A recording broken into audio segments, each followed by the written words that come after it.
Daltons again, and we've been asked to elaborate on our journey to the traditional wedding and how Andrew was figuring everything out and explaining things to his family about our traditions. And yeah, so Andrew will probably start off about when he found out about lobola or mahadi. In my language it's mahadi, and explaining that to his parents and his perception of everything.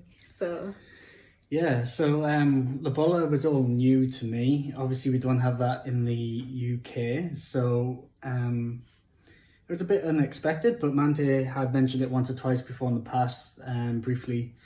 So after we got engaged, obviously we entered into negotiations. And it happened quite quickly. My parents started negotiations literally 2 weeks after the proposal. It was just like straight into it. And they wanted to get talking to Andrew's parents and start arranging everything immediately after, didn't they? Yeah. So we did the first half. Yeah, so we did the negotiations in August.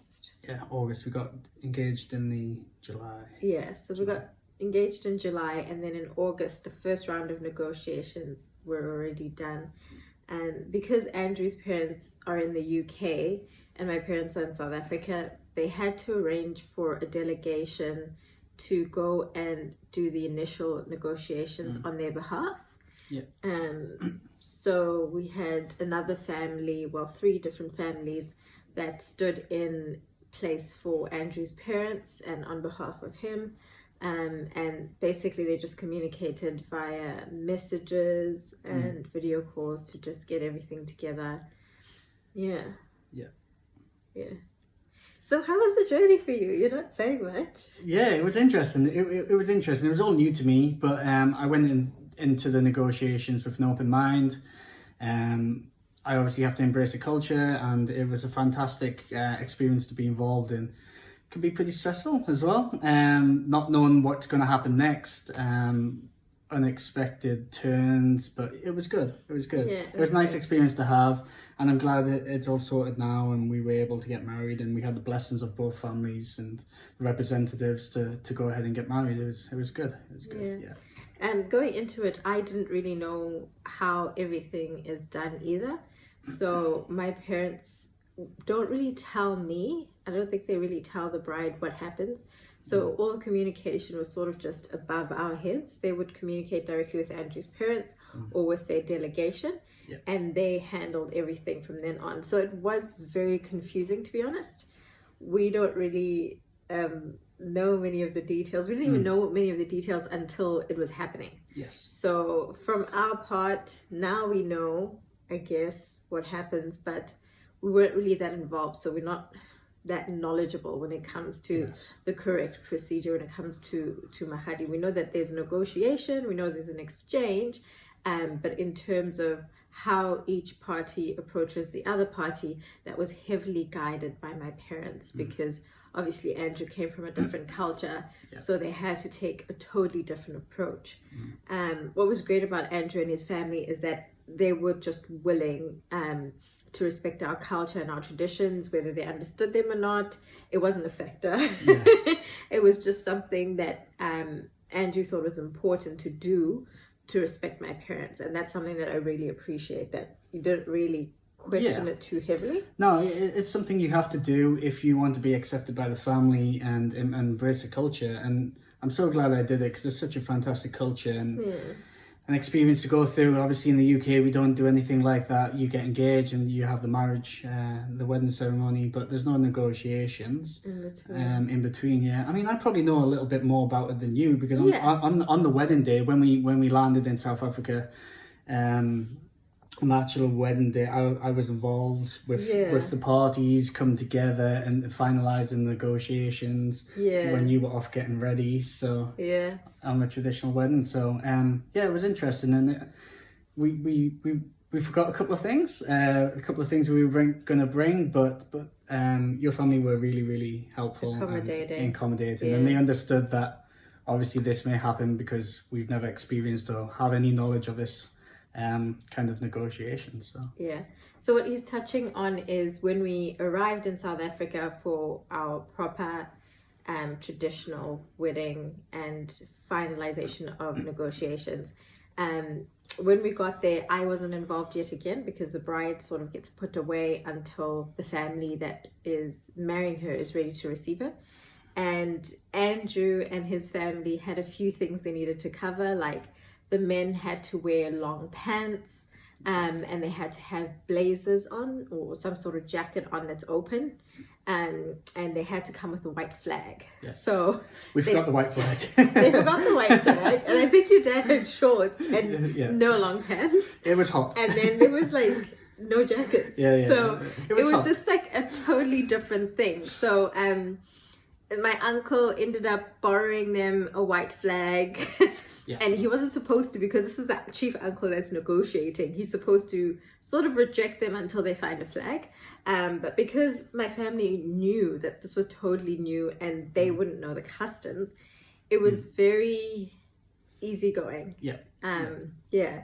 So they went through the whole process, and then when we got to a point where we couldn't go any further, they helped and assisted, and then brought in the white flag or any other item. So it was good. Obviously all the singing and dancing was amazing. It was just family singing, dancing, accepting them into the home. And then I didn't even know that I was going to be hidden from Andrew when he arrived. Yeah. So my mom gets me all dressed up and I'm in my beautiful traditional Sepedi attire. And then she comes with this big blanket. And I'm just like, okay, what's the blanket for? You know? And then they covered me and 3 of my bridesmaids in these blankets. And they're like, your husband's going to have to decide which one of you is his wife. And I was like, oh my gosh, my poor husband. He doesn't even know that this is a part of the process. Yeah. So, we got downstairs and we were all covered and we all knelt down and completely covered with the blankets. And Andrew had to pick me out. Yeah, so this part of the negotiation was unexpected. I wasn't expecting this at all. So I thought everyone was joking at first, until obviously I saw everybody come down and you were hidden. Yeah. And I wasn't allowed to speak to anybody because I tried to, didn't I? I tried to ask questions. He's like, can I ask questions? And he was like, no, you can't ask questions. You just have to pick which one is your wife. But there was 3 covers. Yeah. One was different to the other 2. Yeah. But I thought that was a psychological trick. So I was really conflicted about who to choose. But then obviously I decided to go with the one you were wearing, and it was really good. I got it right. So. That's his version of events. He's lying. No. So I got it right. he stood in front of the blankets and he's like, can I ask questions? At this point, I found it funny. I'm like, this is typical Andrew. He's not going to know which one I am. I didn't even know the other blankets were different colors because I didn't get to see them when I left.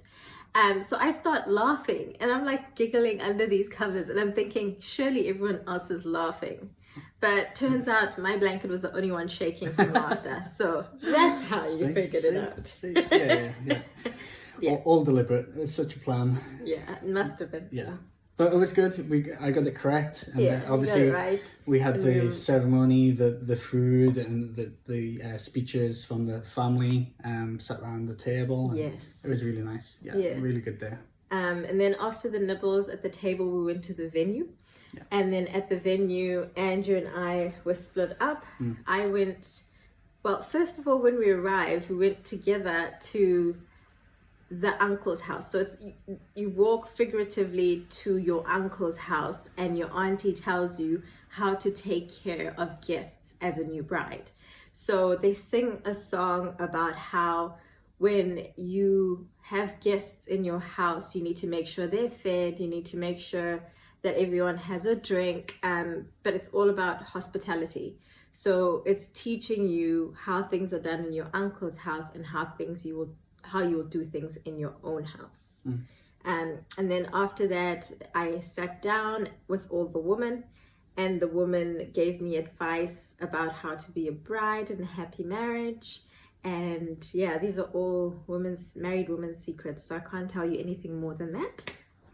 And Andrew went with the men, and they were supposed to tell him married men's secrets, but apparently they just had bears.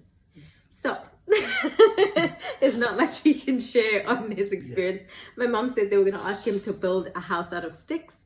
It never happened. No. He had beers, he chilled out, and it was just fun. Yeah, it was fun.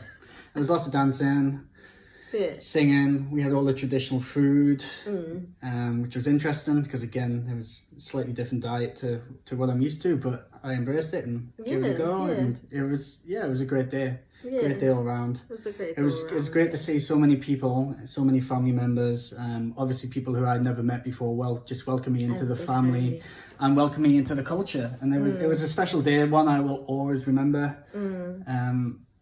It's with all my friends and family back in the UK, how many people can say they've experienced what I've experienced? It was just a special time. Amazing. Yeah. So yeah, that's it for us on the journey to the traditional wedding. It was definitely a lot more fun than we expected because we were very nervous going into it, and coming out of it, we were blown away. Yeah. We were just completely surrounded by love. There was so much joy. It was just beautiful. It was a great start to our wedding journey. Celebrations, yeah. Cool. So we'll see you guys soon for the live Q&A session. Hope you enjoyed this snippet and hope it was helpful. See you guys. See you guys.